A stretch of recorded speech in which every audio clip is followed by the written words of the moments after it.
Bonjour. Tu es qui? Monsieur l'ermite. C'est le ermite. Oui, donc, monsieur l'ermite. Suite aux nombreuses plaintes pour retard de paiement au nom de monsieur Burns, je viens ici vous sommer de me fournir la somme demandée. Auquel cas, vous me verrez dans l'obligation de saisir vos biens. C'est pas mes lunettes que vous portez, là? Ouais, on a déjà commencé. Bah, j'ai pas un radis, moi. L'incruste fonctionne à peine. Il y a rien à saisir là-dedans. Ouais, je vois. On a déjà eu ce genre de précédent. Dans ce cas, la somme devra être réglée à coup de portif.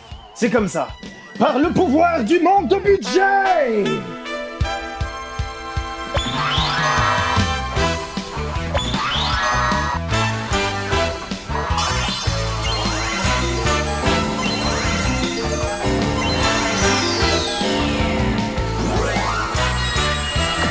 Allons dans un endroit où on pourra blesser plus de gens. Hein? Vous aimez Orelsan? Moi j'aime bien. À la base, moi je suis vraiment pas très rap. Mais disons qu'il arrive à mettre les bons mots sur pas mal de choses que je retrouve chez moi.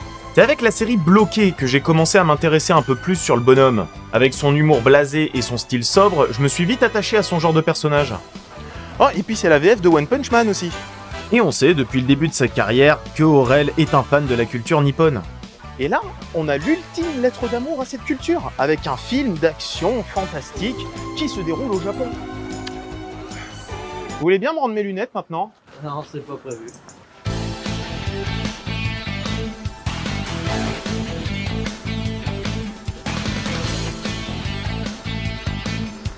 Allez, c'est parti.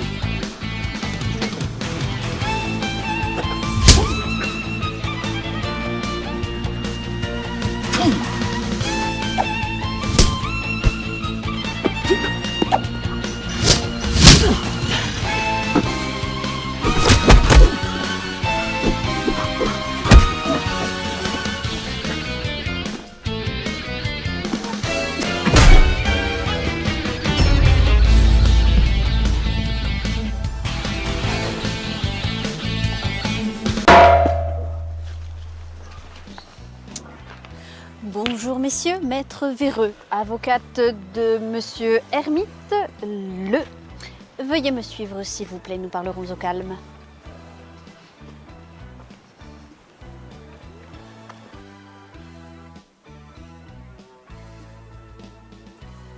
Depuis quand il a un avocat, moi? Je représente monsieur Hermite en tant que commis d'office depuis sa critique sur le film Les Tourmentés. Vous allez patienter ici un moment, mais surtout, pas de vagues.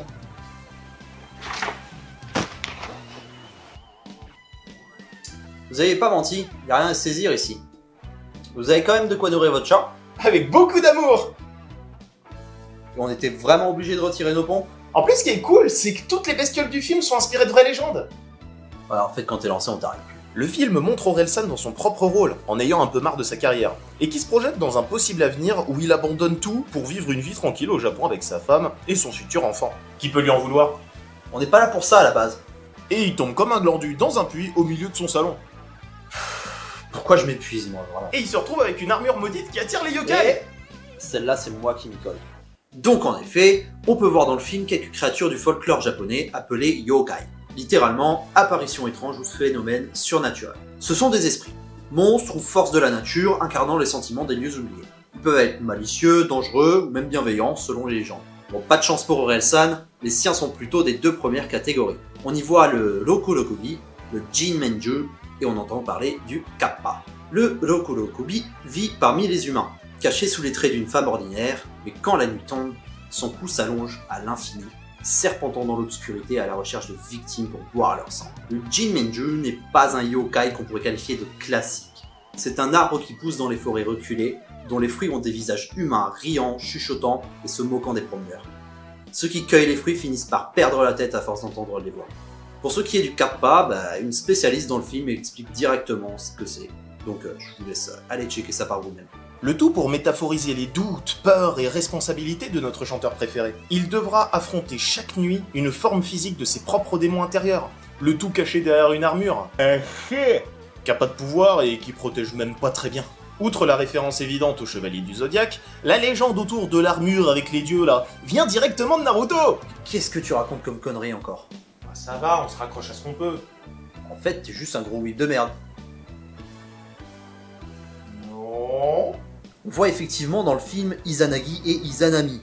Mais là, c'est dans le shintoïsme, donc ce sont les dieux créateurs du monde, un couple divin qui a créé les îles et donné naissance à tous les kami.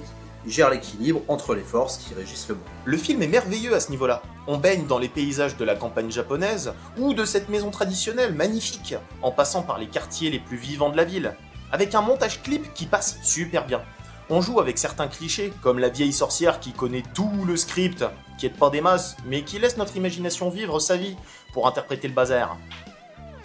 Bon, au vu des faits, mon client ne peut pas être tenu pour responsable de ses retards de paiement. Et en quoi il serait pas tenu pour responsable, je vous prie? En plus d'être un gros faisant, il souffre de quelques petits problèmes d'ordre mental. Et qu'est-ce qui vous fait dire ça, maître je sais tout? Il parle tout seul.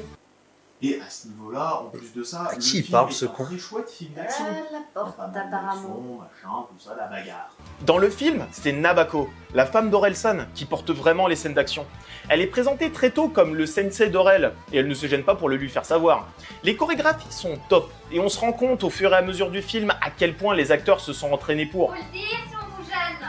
Et c'est super bien mis en scène avec ça. La réalisation est assez sobre, mais dévoile de plus en plus d'idées au fur et à mesure du film. Que ça soit les différents yokai filmés dans l'ombre pour cacher les possibles soucis d'effets spéciaux, ou les différents montages alternés entre le monde réel et le monde intérieur d'Aurel. Le film déborde d'idées. L'image des paparazzi, dont le corps en flash lumineux est appuyé par des néons dessinés en surimpression. Ou bien le corps de la yokai Rokurokubi, représentant dans ce cas-là les conquêtes éphémères du perso, dont les vêtements se changent comme si une IA galérait à générer du mouvement. J'en ai marre de bosser pour des crétins. Bon, j'en ai marre de ces conneries. J'ai un travail à faire, moi.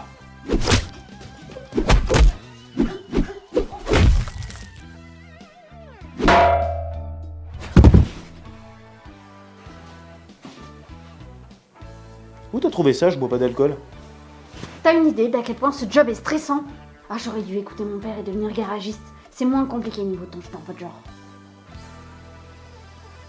J'avais jamais remarqué à quel point tu étais petite. Mais va te faire foutre! Comment t'as mis un garage dans une grotte? En plus, les acteurs ils se débrouillent vraiment bien. Et c'est reparti. Tu peux pas être sérieux une minute? Mine de rien, l'aspect comique passe super bien.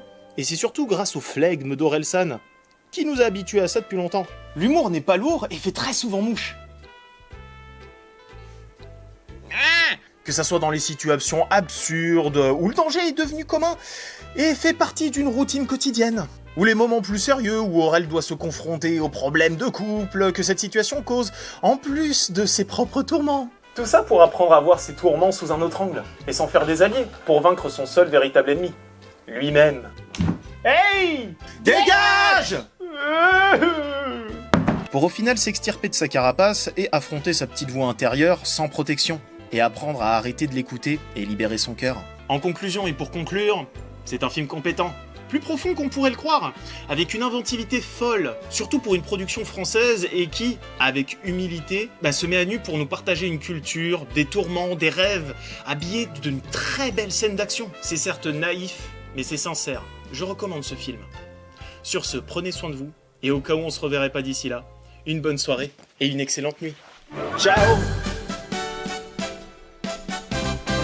C'est bon, t'as fini? Du coup, on fait quoi de lui? Copain! De toute façon, il n'y a rien à saisir là-dedans, et puis c'était le seul contrat qui me permettait de garder mon taf, donc Tu sais tenir une caméra? ouais, I guess. T'es embauché. T'as de quoi me payer? Avec beaucoup d'amour. Bon, ok, je me casse. Tu ramènes un café?